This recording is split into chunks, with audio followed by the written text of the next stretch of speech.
Musliman, hadirin hadirat, mudah-mudahan dirahmati Allah Subhanahu wa taala. Pertama-tamanya marilah sama-sama kita panjatkan rasa syukur kita ke hadrat Allah Subhanahu wa taala atas limpah kurnia dan keizinan daripada Allah.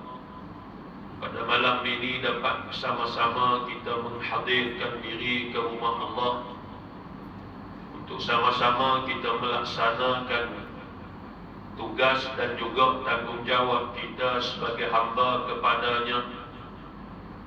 Mudah-mudahan keberadaan kita di saat ini di dalam rumah Allah ini akan sentiasa dirahmati dan diberkati oleh Allah Subhanahu wa taala. Tuan-tuan hadirin yang dikasihi sekalian, hari ini kita sudah memasuki bulan Rabiul Akhir. Sudah 4 hari, sudah 5 hari kita berada dalam bulan Rabiul Akhir. Rabiul Awal baru sahaja meninggalkan kita. Saban tahun apabila menjelangnya bulan Rabiul Awal, yang merupakan bulan yang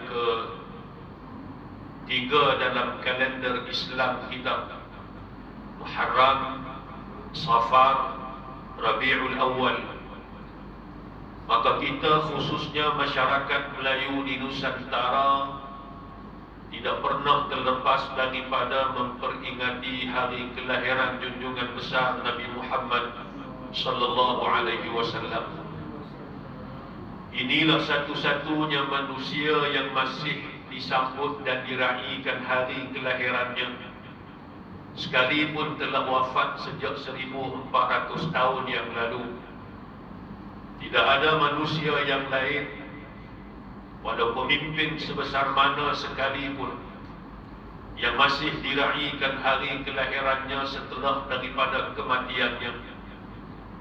Tetapi baginda Nabi sallallahu alaihi wasallam kita tetap memperingati dan menyebut hari kelahiran baginda, karena inilah insan yang sangat besar jasanya kepada kita. Maka dengan jasa yang baginda Nabi bawa dan para sahabat bawa, kita dapat mengecapi nikmat iman dan juga Islam. Yang nikmat iman dan Islam ini Allah tidak berikan kepada semua orang. Nabi sallallahu alaihi wasallam sebut kepada kita, innallaha yu'ti dunya liman yuhibbu wa man la yuhibbu. Sesungguhnya Allah beri dunia ini kepada orang yang dia kasih dan kepada orang yang dia tak kasih. Orang yang beriman dia cari dunia, dia dapat. Orang yang tak beriman, yang kafir, yang derhaka kepada Allah, dia cari dunia pun dia akan dapat. Karena dunia tidak ada nilai di sisi Allah. Dan salah satu daripada sifat-sifat Allah ni Ar-Rahman. Kata Tok Guru Ulama, Ar-Rahman ni Murah. Pemurah. Pemurah ni dia tak kira, dia bagi belakang. Hang semayang pun dapat, hang tak semayang pun dapat. Orang hak semayang pun dapat, hak tak semayang pun dapat. Bahkan kadang-kadang hak tak semayang lagi banyak daripada hak semayang pun. Kita semayang subuh tak habis lagi, hak tak semayang nyerok dah, kena 3 biji roti canai dah, kita ada lagi lebih pada kita. Dengan sifat Ar-Rahman, Allah ni Allah bagi belakang. Maka jangan pelik kenapa orang kafir lebih senang mewah hidupnya berbanding kita orang Islam. Tapi dengan sifat Ar-Rahim, Bismillahirrahmanirrahim, maka kata ulama dengan sifat Ar-Rahim ni hanya tertentu untuk orang yang beriman sahaja. Hak ni orang lain takkan dapat. Sama ada dia kafir atau dia derhaka kepada Allah, dia takkan dapat sifat Rahim Allah Subhanahu wa ta'ala. Maka Nabi kata Allah bagi dunia ni kepada siapa yang dia kasih dan kepada siapa yang dia tak kasih. Hak lawan dia pun dia bagi dunia. Wala yu'til imana illa liman yuhibbu. Tapi Nabi kata Allah takkan beri iman melainkan kepada orang yang dia kasih sahaja. Di awal perjuangan Islam, Nabi berdoa, Allahumma a'izzal Islam bi ahadil umarain. Ya Allah, Engkau kuatkanlah Islam ini dengan diberi iman hidayah kepada salah seorang daripada dua Umar. Siapa dia? Umar Al-Khattab, dan yang keduanya Amr ibn Hisham, yakni Abu Jahal. Karena dua orang ni lah orang yang paling ditakuti, orang yang paling digeruni di kota Mekah pada waktu ketika itu. Kalaulah salah seorang daripada mereka dua ni beriman, nescaya Islam akan jadi kuat. Nabi berdoa pada Allah. Allah pilih siapa? Umar ibn al-Khattab radhiyallahu anhu, dan Allah tak pilih Amr ibn Hisham. Hadirin yang dikasihi sekalian, maka dengan perutusan baginda Nabi sallallahu alaihi wasallam lah Nabi mengubah dengan hidayah petunjuk daripada Allah bahawa risalah ubah masyarakat jahiliah pada ketika itu bukan sah, tetapi telah 500 ke 600 tahun menjadi penyembah berhala. Dalam dialog yang masyhur di antara Raja Habasyah An-Najashi dengan orang Islam yang berhijrah ke Habasyah, buat kali yang kedua diketuai oleh Ja'far bin Abi Talib. An-Najashi tanya pada orang Islam, wahai orang Islam sekalian, aku nak tanya kamu. An-Najashi waktu itu dia beragama Nasrani dan dia ahlu kitab, dan dia tahu cerita pasal Nabi ni kalau dah disebut dalam Bible ataupun dalam Injil, kitab yang mereka pegang. An-Najashi kata, aku tak tanya kamu wahai orang Islam, pasal apa yang kamu lari keluar daripada Mekah, mari ke negeri aku, minta perlindungan ke aku. Kan kita baca dalam sejarah sebelum hijrah ke Madinah, ada 2 kali hijrah ke Habasyah, Ethiopia pada hari ini. An-Najashi nak tahu pasal apa yang sanggup tinggal Mekah, mari bersusah payah mencari perlindungan ke aku. Apa jawapan Ja'far bin Abi Talib? Siapa dia? Ja'far, sepupu Nabi, syahid dalam peperangan Mu'tah. Dipotong tangannya kedua-dua belah kuduk, dan Nabi pun dah sebut sebelum daripada dia mati, di antara 3 sahabat yang akan syahid dalam peperangan tersebut. Lalu kata Ja'far bin Abi Talib, ya ayyuhal malik, wahai tuanku, kunna qauman jahiliyah na'budul asnam wa naqulul mayyitah wa nusi'ul jiwar wa na'tiyal fawahish. Ja'far kata, wahai tuanku, diceritakan An-Najashi, kami ini bangsa jahiliyah wahai tuanku, bukan baru, lama, 500 tahun sebelum kebangkitan Nabi. Kami ini dulu penyembah berhala, sembah berhala, Al-Lata, Al-Manata, Al-Uzza. Keliling Kaabah 360 biji berhala. Di antara Safa dengan Marwah kiri kanan ada berhala. Di rumah masing-masing ada berhala. Hatta dalam Kaabah pun ada berhala. Kata Ja'far bin Abi Talib, kami di bangsa jahiliyah wahai tuan, kami sembah berhala, kami makan bangkai, kami berzina, kami menyakiti jiran tetangga kami, yang kuat di kalangan kami menindas yang lemah. Kami hidup lagu tu sejak ratusan tahun, sehinggalah datangnya seorang laki-laki daripada kalangan kami, bukan orang lain, yang kami kenal dia daripada keturunannya, sejak daripada dia lahir, dia orang bercakap benar, dia tak pernah tipu kami, dia betul, dia amanah. Kemudian dia ajak kami suruh tinggal sembahan berhala, tinggal berzina, tinggal minum arak, jangan menzalimi jiran, buat baik kepada jiran. Lalu kami beriman dengan dia, kami ikut dia. Tetapi kaum kami sebahagian tak puas hati ke kami, ada yang ditangkap, diseksa, dibunuh, maka kami lari keluar daripada Mekah, mohon perlindungan kepada tuanku. Karena kami dengar cerita tuanku seorang raja yang adil. An-Najasyi kata apa? Dia kata, wahai Ja'far, ada apa-apa ayat yang dia bawa yang kamu boleh baca, yang aku boleh dengar? Ja'far baca petikan daripada surah Maryam. Bismillahirrahmanirrahim. Kaf ha ya ain sad. Dzikru rahmati rabbika 'abdahu Zakaria idh nada rabbahu nidaan khafiyya. قال رب إني وهن العظم مني واشتعل الرأس شيبا ولم أكن بدعائك رب شقيا. Bila dia dengar Ja'far baca surah Maryam, menangis An-Najasyi, basah jago-jago dia. Apa kata An-Najasyi? Demi Allah, agama yang dibawa oleh Muhammad yang kamu kata ni, walaupun An-Najasyi tak pernah bersuara muka dengan dia, demi Allah, agama ini datang daripada sumber yang satu dengan agama yang dibawa oleh Isa dan Musa sebelumnya, yang didatang daripada Allah. Dia jaga, dia beri pembelaan pada orang Islam, lepas daripada itu berlakulah hijrah ke Madinah dan Munawwarah. Ni dia baginda Nabi SAW, tuan-tuan. Yang saban tahun kita bila mari bulan Rabiul Awal ni, kita sambut paling-paling tidak kita bercakap pasal Nabi. Ingat juga kita kepada baginda, kenal kita juga kepada Nabi. Sebab kita ni 1400 tahun dah, jarak masa kita dengan Nabi jauh sangat.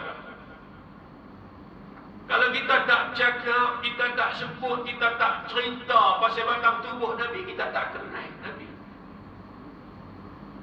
Itu masyarakat kita lebih-lebih lagi. Saya ingat di kampung saya, Belasik sana belah, saya orang Belasik, orang Jeneri. Menteri besar lah dia, dua Jeneri lah. Saya belah situ lah. Belah sana ni, kumpulan marhaban ni tak belah. Belah sini ramai. Ada juga kan. Zadi pun ada ramai. Ada kumpulan lah. Bulan Rabiul Awal ni tak pernah lekang daripada kita. Saya ingat masa kecil-kecil dulu, bila mari bulan Rabiul Awal ni, boleh kata hampir tiap malam masyarakat buat kenduri, kita bakar berimpun, kita berzanji, kita bangkit, kita marhaban. Syekh Ja'far Barzanji dia susun kitab berzanji itu, cerita pasal riwayat hidup Nabi. Tu yang kita ada baca kenduri kahwin, kita ada baca dalam majlis maulid. Al-jannatu wa na'imuha sahdul liman yusalli wa yusallim. Mawi membuat lagu. Kalau kita baca dan kita faham, cukup untuk memberi kepada kita tentang siapakah Nabi kita Muhammad sallallahu alaihi wasallam. Di antara yang Syekh Ja'far Barzanji sebut apa dia? ولما تم من حمله شهران على مشهور الأقوال المروية توفي بالمدينة المنورة أبوه عبد الله. Bila umur Nabi genap 2 bulan dalam perut mak Nabi, makna Nabi dalam kandungan, mengikut pandangan yang masyhurnya, tuwfiya bil Madinah, wafat di Madinah. Siapa dia? Abuhu Abdullah, ayah kepada Nabi Abdullah bin Abdul Muttalib. Abdullah mati waktu umur awal 25 tahun meninggal dunia. Nabi waktu tu umur 2 bulan dalam perut mak dia, Aminah. Abdullah ni ayah Nabi, anak kesayangan Abdul Muttalib. Dan Nabi pernah sebut, ana ibnu Zabihain. Aku ni anak kepada 2 orang yang nak disembelih. Siapa dia? Yang pertama Nabi Allah Ismail alaihissalam.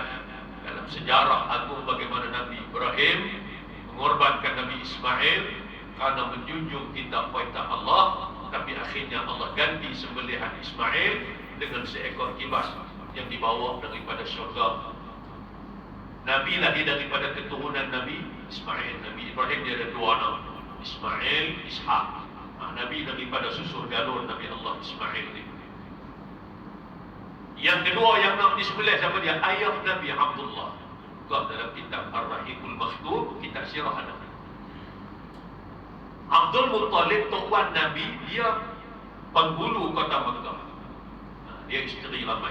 Dia bernazam, kalau aku dapat 10 anak laki-laki, aku nak sembelih seorang daripada mereka. Orang Arab jahiliah ni, walaupun dia semua bala makan pakai minum awak, tapi dia ada sifat baik dia. Di antaranya dia ikramul dhaif, menghormati tetamu, memuliakan tetamu, dan dia menepati janji. Ini perangai orang jahiliah, walaupun dia ni semua bala, tapi ada sifat baik dia. Bila Abu Talib dapat 10 orang anak, dia nak layak nazar dia. Dan dia bernazar. Maka dia cabut undi nak sembelih siapa di kalangan 10 tadi, cabut naik nama Abdullah, cabut naik nama Abdullah, cabut naik nama Abdullah. Bila dia nak sembelih Abdullah, puak-puak Quraisy ditahan dia. Jangan, wahai Abdul Muttalib. Kamu tu penghulu kami. Kamu ikutan kami. Kalau kamu mula tradisi ini, dapat 10 anak, sembelih orang, esok orang lain dapat anak pun dia akan sembelih juga. Jadi benda ni tak elok. Akhirnya minta nasihat daripada tukang pilih daripada waktu tu hari 7. Dia kata, boleh kamu nak tebuih, tapi kena tebuih dengan sejumlah untuk orang cabut undi. Akhirnya ditebus sembelihan Ismail ini dalam riwayat sebut dengan jumlah 100 ekor unta. Sebab tu dalam masalah diat, kita mengaji dalam masalah diat kan ganti rugi.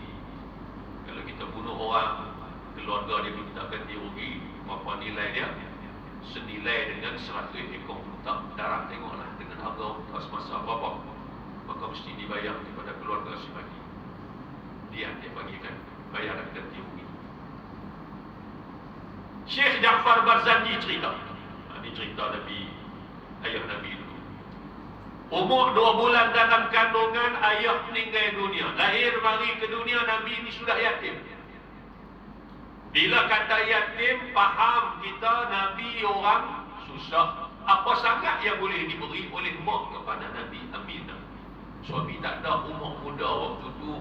Ayah Nabi meninggal umur 25, kata dalam kitab sirah. Susah, sebab tu kita baca dalam cerita bagaimana bila Nabi lahir, menjadi tradisi orang-orang Arab, dia akan hantar anak dia untuk disusukan oleh ibu-ibu susuan.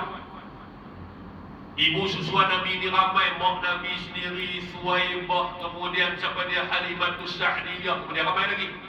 Bukan seorang. Cari ibu-ibu yang baik, budi pekerti, akhlak ni, bagi dia menyusu anak dia.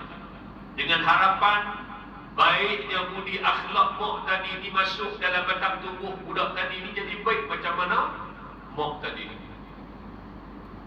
Dan menjadi tradisi orang Arab juga, orang-orang Arab yang tinggal jauh di kampung sana, di tengah padang pasir, lama sekali mereka akan main ke Mekah cari anak-anak susuan untuk mereka menyusukan bagi satu tempoh. 2 tahun lah biasa je. Kerana Allah sebut dalam Quran menyusu 2 tahun tempoh kan. Habis menyusu, mereka akan hantar balik anak tadi kepada mak budak tadi. Mak budak tadi akan beri mereka upah dengan sejumlah upah atas khidmat mereka menyusu tadi. Halimatus Sa'diyah, satu orang perempuan miskin yang tinggal di perkampungan Bani Sa'ad, jauh daripada Makkah. Dia dengan suami dia Al-Harith, dengan anak dia Abdullah, anak ni kecil lagi, nyusu lagi. Dia cerita dalam pengalaman dia bagaimana dia dipertemukan dengan Nabi saat dia nak menyusukan Nabi. Halimah kata, aku bersama dengan rombongan-rombongan wanita-wanita lain daripada perkampungan Bani Sa'ad bertolak ke Mekah menunggang Kaldai. Dengan suami aku, dengan anak kecil aku yang sedang menyusu, dan dengan seekor unta yang kami bawa sebagai bekal susu kami. Kaldai yang kami tunggang ini, kaldai yang sudah uzur umurnya, tua, tak larat, kering, kurut. Dan kami asyik ditinggalkan oleh rombongan-rombongan yang lain karena kaldai yang aku tunggang dengan suami aku ni uzur sangat-sangat. Buah-buah ada yang tinggal, Halimah empat ke depan, Halimah dengan suami dia lah belakang. Ini Halimah cerita dalam kitab sirah. Buka dalam Ar-Rahimul Maktum baca. Terbaik tu. Tapi baca sendiri pasal dua baris lena lah. Zid tak? Tapi kalau dengar cerita lagu ni syok lah kan. Balik dengar. Halimah kata, aku asyik ditinggalkan oleh rombongan yang lain. Sehingga bila sampai di Mekah, ibu-ibu susuan dipakai, dibekutlah anak-anak susu ni dapat belakang. Dan mereka ditawarkan Nabi, ni dia Muhammad. Cuma mak Nabi abang siap-siap Muhammad ni anak yatim ayah meninggal dunia. Waktu 2 bulan dalam kandungan. Mak-mak lain bila dengar kata anak yatim, nanti saat kami pergi cari hak lain dulu kot. Pasal apa? Terlintas dalam hati mereka, kalau Muhammad ni anak yatim, esok lepas kita menyusu 2 tahun, apa sangat mak dia boleh bagi ke kita? Dia tak ada ayah. Allah, tuan-tuan. Halimah sampai lewat, terdengar tinggal kat belakang. Pergi cari anak-anak lain, tak ada dah, hampir. Mau dia pegang. Masa kedua kita pray Nabi. Akhirnya dipertemukan dengan Nabi Aminah suar Muhammad kan. Halimah Sa'diyah.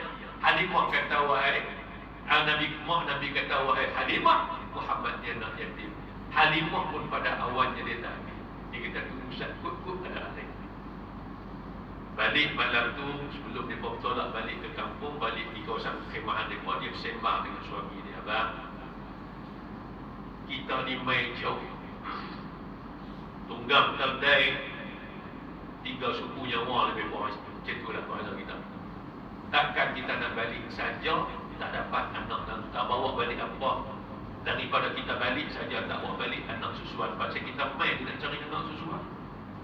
Takkan kita nak balik saja, daripada kita balik saja kita ambil. Wah, bila kukut Allah beri keberkatan pada kita.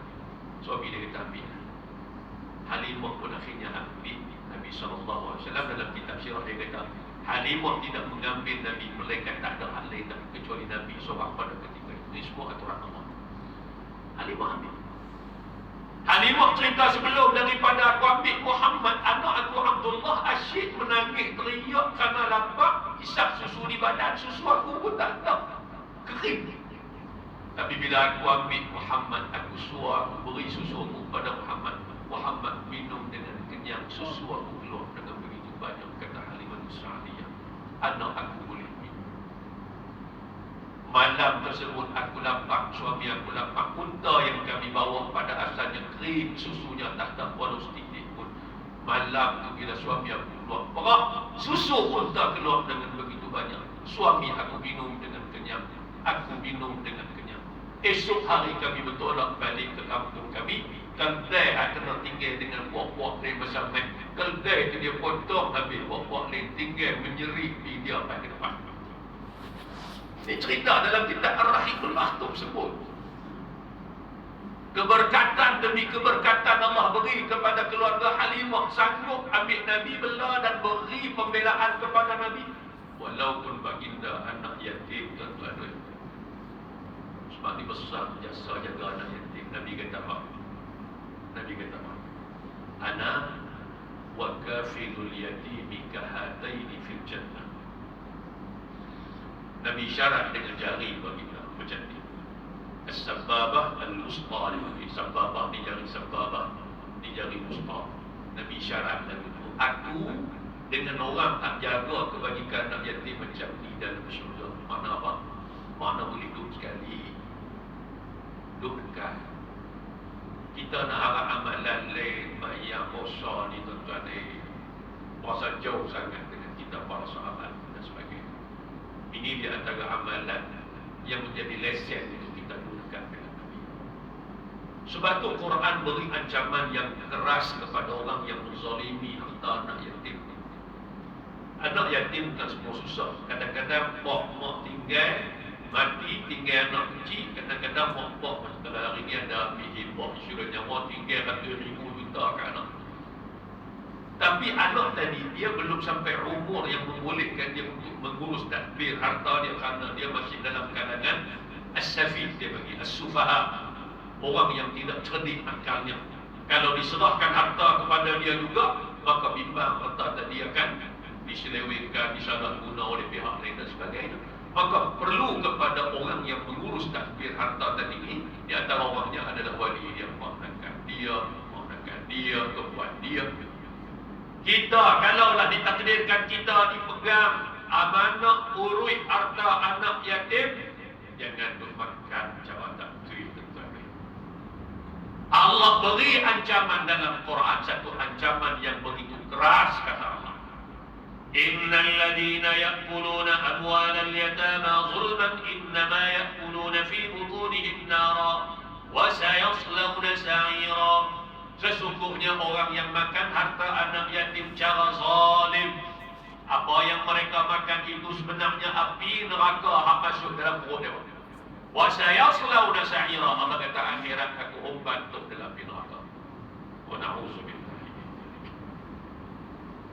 Dunia boleh seronok, boleh tukar kereta, besar rumah, pergi jalan otak, pergi guna duit orang.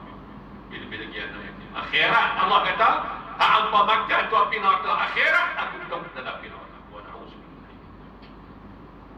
Ni Nabi membesar di dalam keluarga Halimatus Sa'diyah sampai umur 2 tahun. Tamatlah kontrak, Halimah kena serah balik Nabi kepada Aminah. Tapi Halimah ni berat nak serah Nabi. Dia sayang Nabi.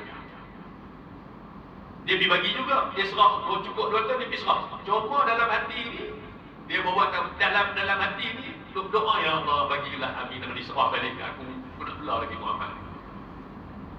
Itu adalah dia cakap-cakap. Akhirnya Aminah setuju serah, sambung kontrak hantar Nabi kepada Aminah. Maka Nabi duduk dengan Halimatus Sa'diyah. Serah balik kepada Halimah. Akhirnya Nabi hidup dengan Halimatus Sa'diyah selama sampai umur baginda 5 tahun. Akhirnya berlaku pembelahan dada Nabi. Kita baca dalam sejarah, dada baginda dibelah. Ada riwayat kata 2, ada riwayat kata 3, ada khilaf di kalangan ulama. Salah satunya ketika Nabi berumur 5 tahun.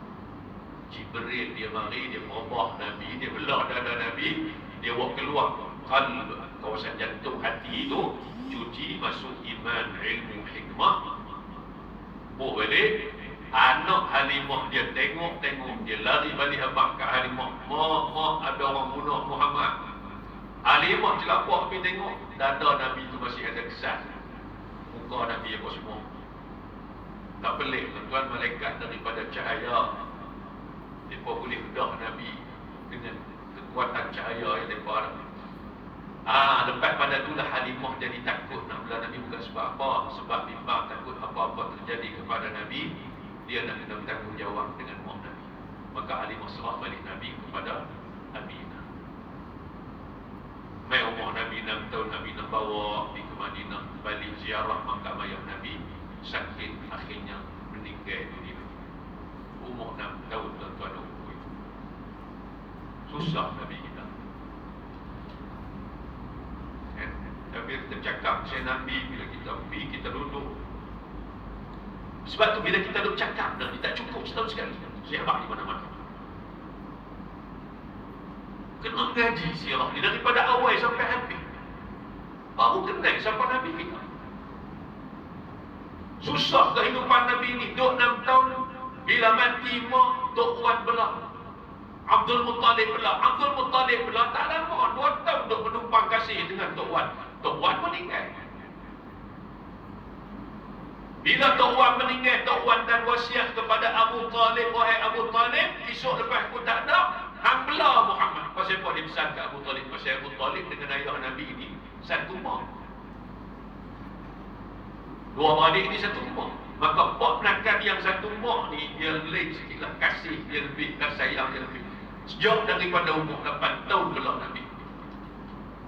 Nabi hidup dengan Abu Talib daripada 8 tahun sampai dia meninggal dunia. Nabi lebih kurang umur 51 tahun. Kira-kira setahun setengah sebelum Nabi hijrah ke Madinah Al-Munawwarah. Sebelum daripada peristiwa Isra dan Mi'raj. Kata ulama. Duduk dengan Abu Talib tak senang tuan-tuan. Abu Talib anak ramai, makan kena berebut. Nabi kena berebut dengan anak-anak Abu Talib. Nabi tak berebut. Yang kata akhlak Nabi ini. Abu Talib perasan sedia asing makanan untuk Nabi, pastikan Nabi boleh makan juga. Nabi kata, aku belah kambing, aku diberi upah sekadar segenggam kurma, itulah makan minum aku, kata Nabi SAW. Nabi tak pernah hidup dalam kegembiraan. Maknanya walaupun ditawarkan kepada baginda kekayaan dan segala. Sebab tu Nabi cukup prihatin, Nabi cukup faham. Kalau sahabat ni susah tak makan, Nabi lah orang yang paling tahu keadaan setiap sahabat baginda. Mana buktinya kisah yang diriwayatkan oleh Abu Hurairah radhiyallahu anhu dalam Bahrul Mazi, riwayat Imam hadis riwayat Tirmizi pun ada cerita di buku kitab Bahrul Mazi pun ada. Abu Hurairah sahabat Nabi, nama asal dia Abdul Rahman bin Sakhar. Nabi gelar dia Abu Hurairah, dia seronok dengan gelaran ini sampai tenggelam nama asal. Dia Islam agak lewat, kalau tak silap saya tahun ke-7 Hijrah. Nabi wafat tahun 9, tapi dia adalah sahabat yang paling banyak meriwayatkan hadis daripada Nabi. Abu Hurairah salah seorang daripada kalangan Ahlus Sufah.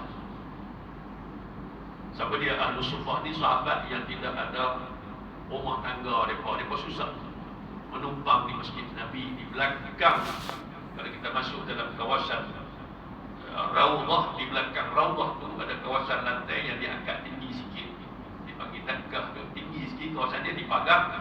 Kata ulama, di situlah tempat tinggal Ahlus Sufah pada suatu ketika dahulu. Mereka ni makan minum pun kadang-kadang harap Nabi bagi, harap sahabat bagi, rumah tangga pun tak ada. Kalangan Ahlus Sufah adalah Abu Hurairah. Dan Al-Quran memuji mereka, lil fuqara'il ladina usiru fi sabilillah la yastati'una darban fil ardi yahsabuhumul jahilu aghniya'a min at-ta'affuf ta'rifuhum bisimahum la yas'aluna an-nasa ilhafa. Walaupun susah tak mana pun mereka takkan minta orang. Ni yang kata Ahlus Sufah, di Quran puji dia. Lapak tak mana pun nak minta, tak sama sekali. Abu Hurairah cerita, satu hari aku lapar, dia kata. Minta tak, tapi aku tunggu di sebatang jalan. Kot-kot ada siapa-siapa lalu di jalan tadi, dia nampak aku tunggu di situ. Dia nampak muka aku ni muka lapar, dia semawa makanan kan. Abu Hurairah tu. Lalu Sayyidina Abu Bakar Siddiq radhiyallahu anhu beri salam, jawab salam. Abu Hurairah dia tak minta, dia buat-buat tanya soalan pasal Quran dalam riwayat sebut. Aku buat-buat tanya soalan pasal Al-Quran kepada Abu Bakar. Abu Bakar pun jawab soalan aku. Dia tak perasan pun tengok raut muka wajah aku ni, sebenarnya aku lapar. Nak minta tak sama sekali. Abu Bakar pun tak perasan. Tunggu lagi dalam keadaan lapar. Tak berapa lama mari Sayyidina Umar bin Khattab beri salam, jawab salam. Hurairah kata, aku buat-buat tanya soalan pasal Quran juga, aku tak minta. Sayyidina Umar pun tak perasan, dia jawab soalan tadi ni, dia pun pergi. Lapar, tunggu lagi. Tak berapa lama datang Nabi SAW. Dari jauh Nabi dah senyum kepada Abu Hurairah. Ini betapa Nabi ni dia punya naluri baginda dengan sahabat. Sebab Nabi dah lalui zaman tu lebih daripada itu. Nabi beri salam kepada Abu Hurairah. Abu Hurairah jawab salam. Ini sifat Nabi, jumpa dia dulu beri salam. Itu dalam Barzanji yang kita baca apa dia Syekh Ja'far sebut. Wa yabda'u man laqiyahu bisalam. Nabi mula dengan orang yang dia berjumpa, dia lebih dulu beri salam pada orang dia jumpa. Pasal apa? Pasal salam ni syiar agama yang mana amalnya memberinya walaupun sunat, menjawabnya wajib. Tapi sunat memberi, pahala memberi itu lebih besar berbanding pahala jawab. Kita beramal ibadah ni hak wajib dengan hak sunat. Hak wajib pahala lebih lah pasal dia fardu. Semayang sunat dengan semayang fardu, pahala semayang fardu lebih besar berbanding dengan pahala semayang sunat. Puasa apa lagu tu lah, sebab hak wajib. Tapi salam ni bagi itu sunat je, jawab tu wajib. Walaupun bagi itu sunat, tapi pahala memberi salam lebih besar daripada pahala menjawab salam. Dan sifat Nabi dia akan mula beri salam. Nabi beri salam pada Abu Hurairah. Abu Hurairah jawab, apa soalan Nabi tanya? Lapar ke Abu Hurairah? Dan dia jawab, ya Rasulullah, lapar yang bertumbuh tadi ni. Nabi kata, cuba di rumah kita tengok apa benda dah makan di rumah. Nabi bukan stok makanan macam kita, tuan-tuan. Kita berat 10 kilo 3 hari habis. Tak ada 2 minggu telefon kedai main hantar. Dia kata, baru hantar sangat habis dah. Tu hak di rumah, tak kira lagi awaknya pun di kedai, di masjid. Makan tak boleh kita ni. Rumah Nabi tak ada. Aisyah kata pernah sebulan rumah kami tak masak. Sahabat tanya makan apa? Aisyah kata 2 benda yang tak perlu dimasak, kurma dengan ayam sejuk. Itulah makanan aku dengan Rasulullah. Nabi kata jom pergi ke rumah Abu Hurairah tengok apa benda ada. Balik rumah masa Nabi tinggal tadi tak ada apa. Balik ada satu mangkuk susu. Tanya isteri siapa mai hantar. Ada sahabat mai hantar tadi, ya Rasulullah. Nabi kata ke Abu Hurairah pergi panggil sahabat-sahabat kita lain, mai duduk kita minum sekali.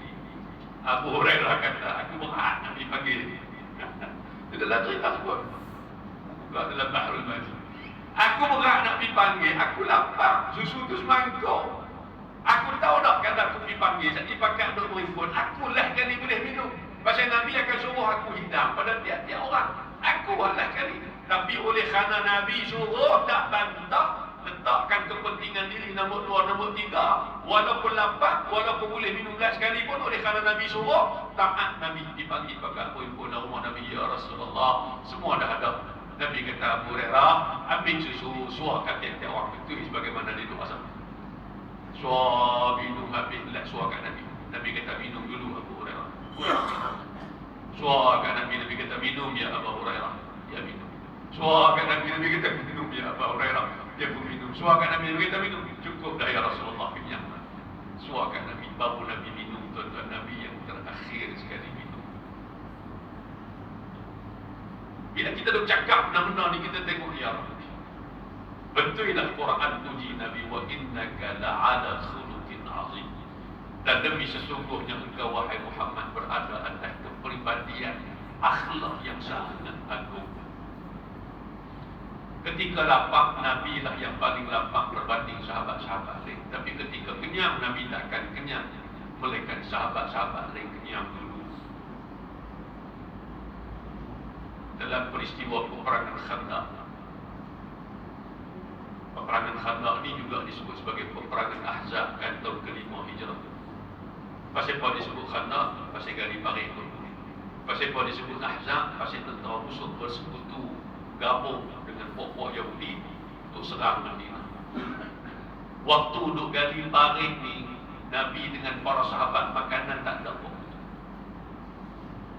Sahabat ikat batu di perut, Nabi pun ikat batu di perut.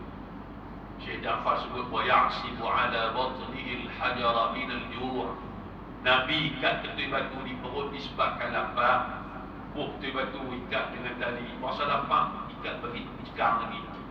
Batu tu dia tekan perut orang tak laparnya. Nabi ikat sahabat ikat seketui, Nabi ikat 2 ketui. Makna apa? Lapar Nabi lebih. Sahabat Nabi Jabir bin Abdullah, dia tengok Nabi dia kesian, dia tak ganggu. Allah ya Rasulullah. Lari balik ke rumah, tanya isteri apa benda makanan dari rumah, aku nak bagi Nabi makan. Isteri kata tak ada apa abang, ada gandum sikit, ada kambing sekok mereka belah, kambing tu pun halui saja. Dia sembelih, beda 3-4 orang makan. Bini dia pesan abang, 3-4 orang je abang macam nak pergi lebih. Aduk gali parit tu 1000 para sahabat. Aduk gali parit tu 1000 para sahabat. Dalam parit tu bukan dalam dengan luar dengan besar. Sebab tu kuda musuh tak boleh. Musuh tak boleh rentan. Hanya sikit saja dalam peperangan. Asapnya akhirnya Allah datangkan ribut terbang habis. Maka berselewak Allah. Jabir BBC dengan Nabi, ya Rasulullah, jom di rumah saya makan. Tapi perut dulu. Isteri ada buat makanan, beda 3-4 orang makan. Kita nak bicara ceramah orang majlis ustaz lagi singgah di rumah kita, pergi kita yang kita tak ajak dah rumah. Kalau cari ustaz mana rupanya ustaz pergi makan dah lain. Yang kata Nabi ini dia tak tinggal umat dia, tuan-tuan. Nabi bangkit, Nabi kata wahai sahabat-sahabat sekalian, jom pergi ke rumah Jabir, qad sana'a lana thawra. Jabir telah menyediakan kita makanan, sejenis makanan, Taurat sejenis makanan untuk kita semua. Jabir kata bini besar dah 3 orang Nabi panggil semua. Balik abang kat bini kata bukan cik abang dah kak, abang dah kat Nabi panggil semua juga. Tapi Nabi besar kata jangan angkat makanan daripada tempat dia dah mau. Mereka setelah semua selesai makan, Nabi besar pada Jabir. Makan seorang, makan makanan yang pada asalnya hanya untuk 3-4 orang makan, dimakan oleh ribuan para sahabat. Makanan itu kekal, tak berubah, tak dibuang walau sikit pun. Nabi orang yang terakhir makan, tuan-tuan. Sebab tu kalau kita tengok akhlak, budi pekerti Nabi ini, ya Allah, tak ada contoh yang terbaik melainkan baginda Nabi SAW. Laqad kana lakum fi Rasulillahi uswatun hasanatun liman kana yarjullaha wal yawmal akhir. Maka tak boleh tuan-tuan kita mengaji dalam pengajian kita bagi ada kuliah mengaji sirah ni bagi ada. Sudah kita tak kenal lagi. Bagi ada pengajian sirah kita. Sedangkan kata waqad utiya mafatihal khazainil ardhiyah. Baginda ikat perut dengan ketui batu khana lapak, sedangkan baginda telah ditawarkan kepada baginda anak kunci kekayaan dunia ni. Gunung ganang, bukit bukau tawar ke Nabi nak bertukar. Bi antakuna dhahaban fa aba, nak tukar jadi ketui emas. Wahai Muhammad, kalau kamu nak kaya, kami gunung ganang yang ada di Mekah ni, Madinah ni, nak tukar jadi ketui emas. Fa aba, Nabi tolak, tak mau. Nabi kata, biarlah ya Allah, aku lapang satu hari, aku susah satu hari, aku senang satu hari. Kalau aku senang, aku syukur kepadamu. Kalau aku susah, aku sabar, aku ingat kepadamu ya Allah. Cukup kan? Lepas tu kita tuan-tuan, kalau Allah uji dengan kita ni miskin, susah, tak kenal macam mana dengan berpuasa, dengan berpuasa hina. Dan kita dengan menghina orang miskin. Nabi berdoa pada Allah, Allahumma ahyini miskinan, ya Allah, hidupkan aku dalam keadaan miskin. Wa amitni miskinan, matikan aku dalam keadaan miskin. Baginda wafat, baju besi baginda yang dipakai dalam peperangan digandai pada tangan satu Yahudi kerana nak ambil makanan beri pada ahli keluarga baginda. Wahsyurni fi zumratil masakin, akhirat esok ya Allah, himpun aku sekali dengan orang miskin. Isteri tanya, pasal apa ya Rasulullah? Nabi kata, pasal orang miskin daripada kalangan umat aku masuk syurga 500 tahun awal daripada hak kaya. Bukan ada kaya lah. Jangan tak kaya pula. Kaya boleh bantu orang miskin. Tapi nak harap orang miskin ni walaupun susah di dunia, akhirat dia senang. Dia masuk syurga lebih awal. Pasal apa? Pasal audit dia depan Allah ringan. Dia tak kena soal banyak. Kan Nabi kata di antara soalan yang Allah katanya kita, an mali min aina tasabahu fi ma anfaqa. Harta kita di setiap sen yang kita dapat, dari mana kita ambil, ke mana kita belanja. Hak kaya, hak banyak harta, hak dia dapat sikit lah, boleh masuk syurga tapi lambat. Hak miskin, hak tak ada apa ni, boleh masuk syurga di awal. Pasal apa? Pasal soal jawab dia cepat, dia audit pula depan Allah. Nak audit apa? Dia bukan ada harta apa. Arab motor cabut Honda 70, tongkat pun tak ada dah. Main masjid pun pakai sandak di tiang surau, pakai sandak di tiang masjid tu. Tapi dengan masyarakat baik, dengan Allah jaga tanggungjawab, halal haram dia beringat, hak Allah wajib dia buat semua, hak Allah tak bagi dia tinggal semua, hak dia masuk syurga. Baik 500 tahun dah duduk berehat dalam syurga, barulah hak kaya ni boleh langkah di masuk syurga. Lepas tu jangan berpuasa kita ni bukan penghinaan. Tak. Allah tak bagi di dunia, Allah nak bagi senang kita di akhirat. Tuan-tuan hadirin yang dikasihi sekalian, sebab tu dah saya cakap di mana-mana pun, dan orang lain pun cakap pentingnya pengajian sirah dalam kehidupan kita. Jangan mengaji kita terbaik, ar-rahikul makhluk terbaik betul di sini ada lah ni. Untuk mengaji ini untuk bila nak habis, buka kitab Sirah An-Nabawiyah Durusul wa Ibarat Dr. Mustafa Sibahi. Aku pun cukup dah. Kita baca daripada awal riwayat hidup Nabi, lahir baginda, zaman remaja, kemudian diangkat menjadi Rasul, dakwah baginda, kemudian perjuangan di Mekah, kemudian Isra Mi'raj, kemudian hijrah ke Madinah.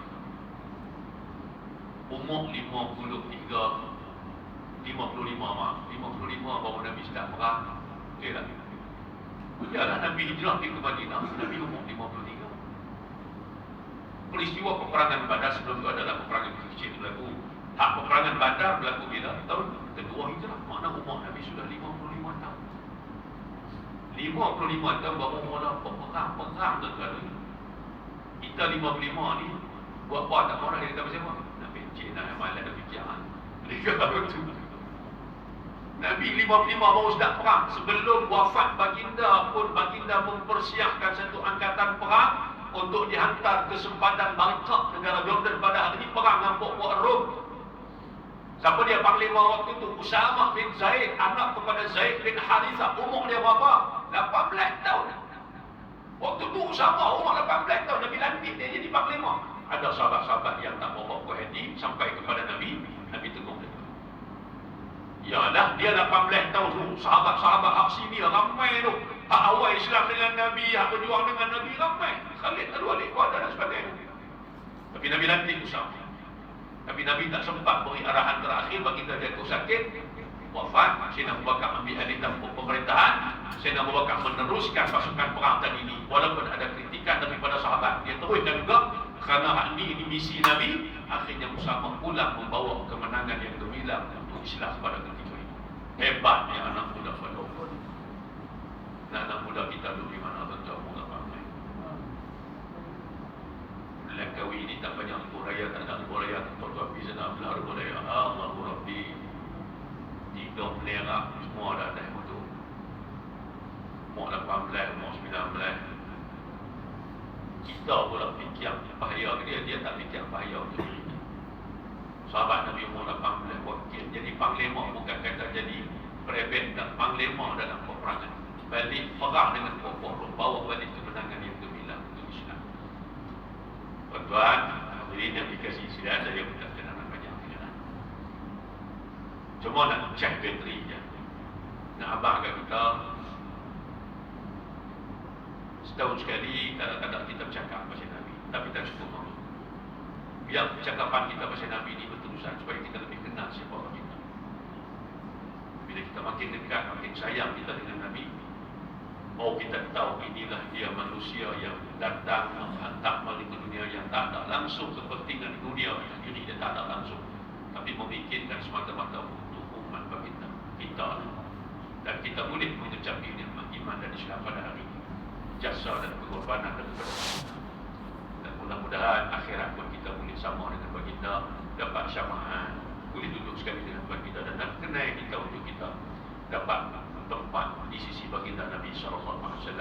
Jadi terima kasih kepada pihak masjid.